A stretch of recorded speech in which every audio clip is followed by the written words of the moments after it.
গৌতম রায় education সবাইকে স্বাগত। আজকে আমরা পার্সেন্টেজ আর কিছু অঙ্ক করব।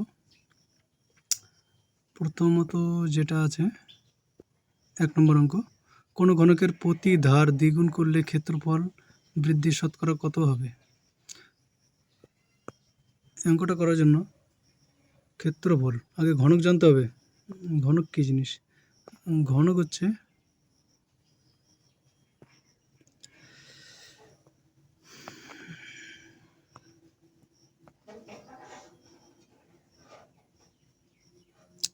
একটু অন্যভাবে যদি আঁকি, এখানে আমাদের ঘনকের ছবি আছে, এই যে এটা একটা ঘনক, ঠিক আছে?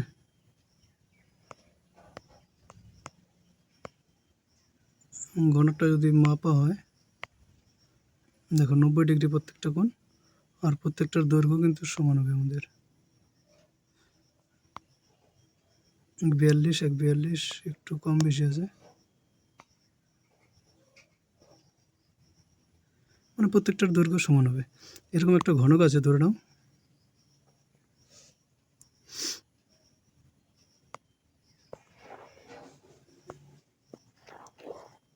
এই ঘনকের দৈর্ঘ্য এখানে যা আছে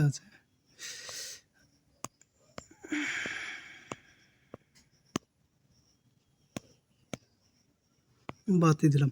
ধরে নিলাম এই ঘনকটা 1 সেন্টিমিটার দৈর্ঘ্য, 1 সেন্টিমিটার প্রস্থ, তাহলে এর ক্ষেত্রফল হবে 1:,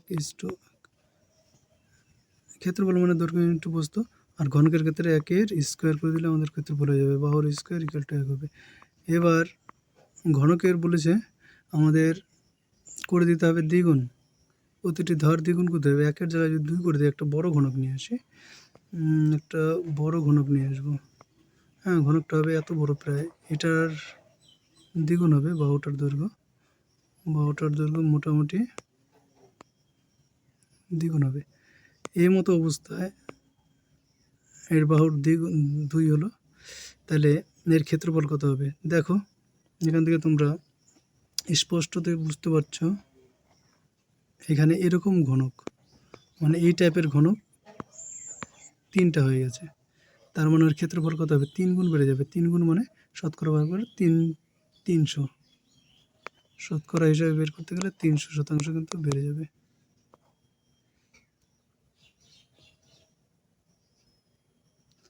ঠিক আছে, নেক্সট অঙ্ক।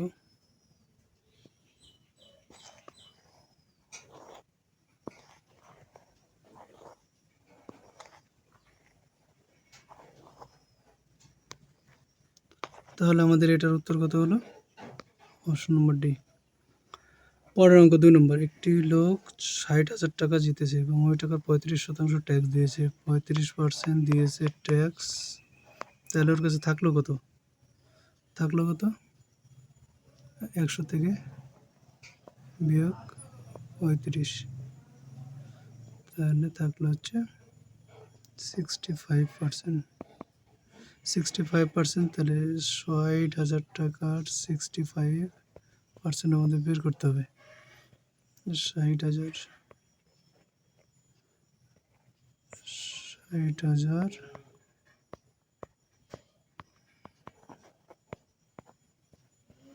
গুণ করে দাও, একটা শূন্য, 35, 38,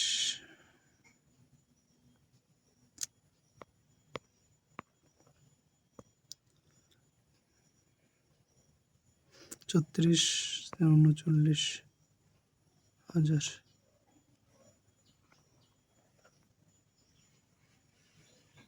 60,000 এখানে একটা শূন্য হবে, ঠিক আছে? Option number B right answer. Next অঙ্ক,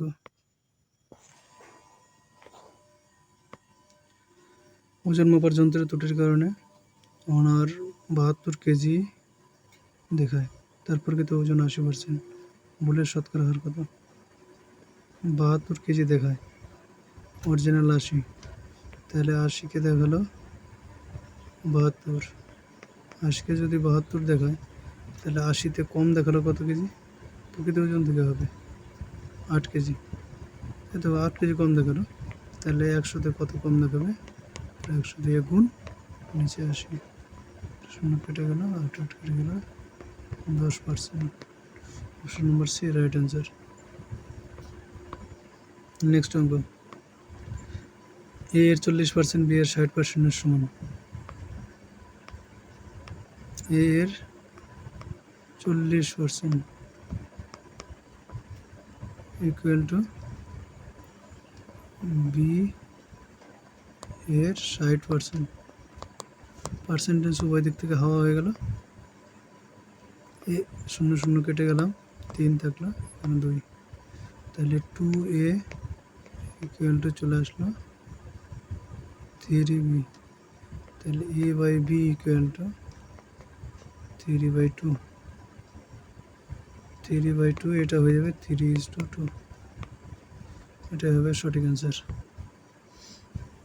option number B, C, option number C. Next অঙ্ক 5 নম্বর, একটি পরীক্ষায় অঙ্কে 35% এবং ইংরেজিতে 15% ছাত্রছাত্রী ফেল করে। উভয় বিষয়ে 10%, উভয় বিষয়ে ফেল করে, তবে পাশের শতকরা হার কত?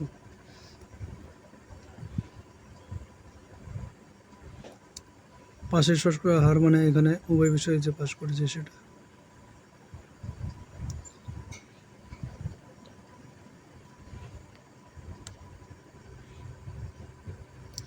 দেখো পরের অঙ্কটা 35%,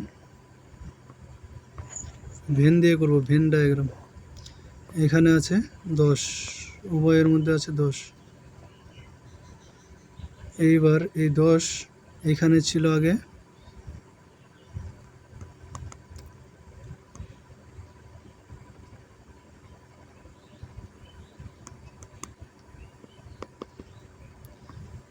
এখানে আগে ছিল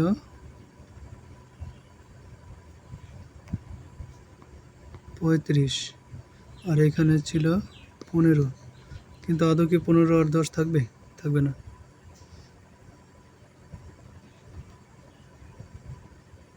কেন থাকবে না? না থাকার কারণ কি? কারণ এর মধ্যে 10 চলে এসছে। 10 যদি এখানে থেকে যায়, বাদ বাকি এখানে থাকবে হচ্ছে কত থাকবে? 25, আর এইখানে থাকবে 5। 15-এর মধ্যে 10 তো এখানেই ঢুকে আছে। তাহলে টোটাল কত হলো? এই তিনটা যোগ করলে টোটাল হয়ে গেল আমাদের 40। তাহলে 100%-এর মধ্যে 40% কেউ কোনো না কোনো বিষয়ে ফেল করেছে। তাহলে উভয় বিষয়ে পাস করেছে কতজন? 60 জন থাকলো। অপশন নম্বর এ রাইট অ্যান্সার। পরের অঙ্ক, প্রতি বছরে একটি জেলার জনসংখ্যা 4% বৃদ্ধি পায়, দ্বিতীয় বছরে 5% হ্রাস পায়। প্রথম বছর 4% বৃদ্ধি পেলে দ্বিতীয় বছর 4%। যদি জেলার বর্তমান জনসংখ্যা এত হয়, তবে 2 বছর আগে ওই জনসংখ্যা কত ছিল? যদি 100 জন থাকে, প্রথম বছর 4% বৃদ্ধি পাবে, আর 4% যদি বৃদ্ধি পায় তাহলে হয়ে যাবে 104 জন। এবার কি হলো? তাহলে হয়ে গেল 104 জন। এই 104 জনে আবার কি হবে? 5% কমে যাবে। 5% যদি কমে যায়, 104-এর 5% মানে কত হবে? কতজন কমবে? 104-এর 5% মানে নিচে 100। তাহলে 5 দিয়ে কাটলে 5 কোডিং 100।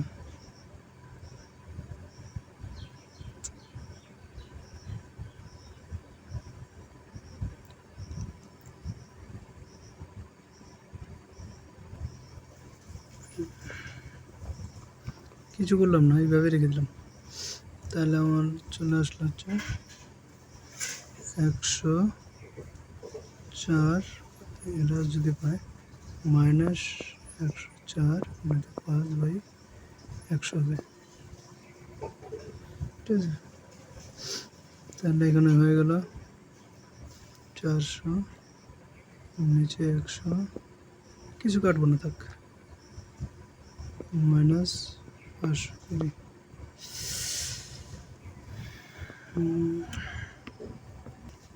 তাহলে এখানে চলে আসলো আমার 9880/100। আর এটা হচ্ছে সমতুল্য কার হবে, এটা হবে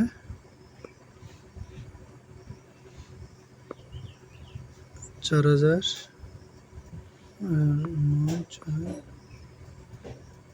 এর সমতুল্য হবে। এটা যদি এর সমতুল্য হয় তাহলে 100 সমতুল্য 100 থাকলে কত হতো?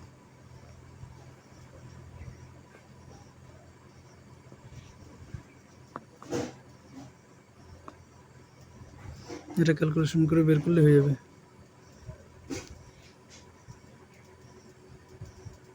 আমাদের উত্তর আসবে 50,000, 5 লাখ। ঠিক আছে, তারপরে অঙ্কটা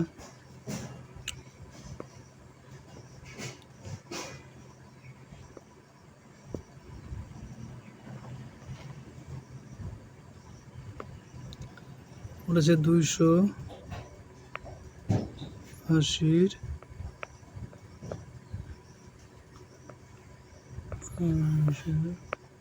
45% প্লাস 485 28%। বের করো এটা, 280 40/100।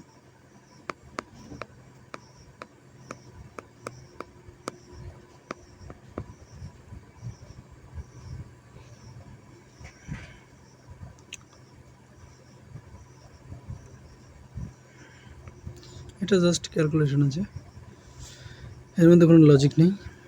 তোমরা সবটা এটা করবে, হয়ে যাবে। 45 28 কমন নেওয়া যায়, নিচে 100, উপর থেকে 28 ইন্টু 45 কমন নিলাম, তাহলে থাকলো এখানে 10, এখানে 10 হয়ে যাবে 20। কেটে গেল 9, 9 থাকলো, 5 দিয়ে কাটলাম, এখানে 2 থাকলো, 2 কেটে গেল। 9 দিয়ে 28কে ভাগ গুণ করতে হবে,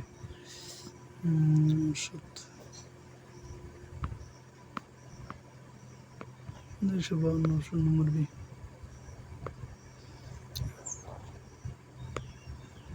একটি বৃত্তের ব্যাসার্ধের বৃদ্ধি শতকরা 1% হলে তার ক্ষেত্রফলের বৃদ্ধি কত?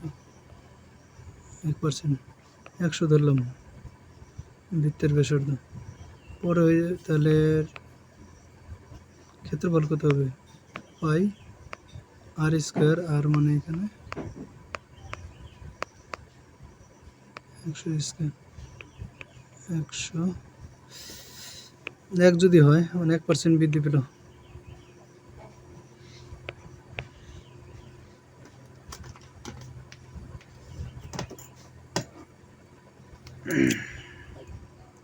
একশো 1 হলো,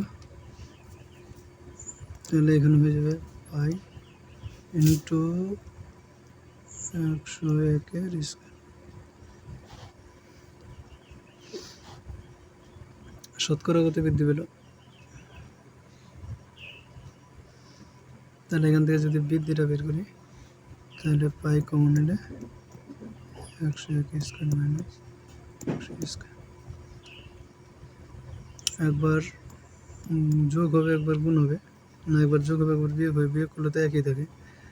মানে এটা সূত্র পুরাবো a square minus b square equal to a plus b into minus b. A plus b করলে 100 আর 100 201, আর বিয়োগ করলে 1 হয়, এত বৃদ্ধি পেল। হ্যাঁ, তাহলে শতকরা কত বৃদ্ধি পাবে?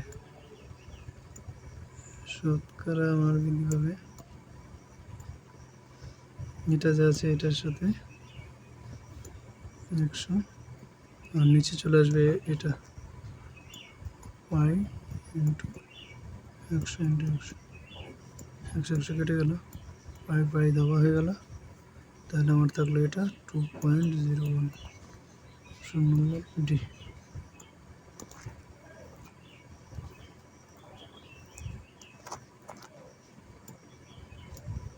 এই পর্যন্তই আজকে 9 নম্বর।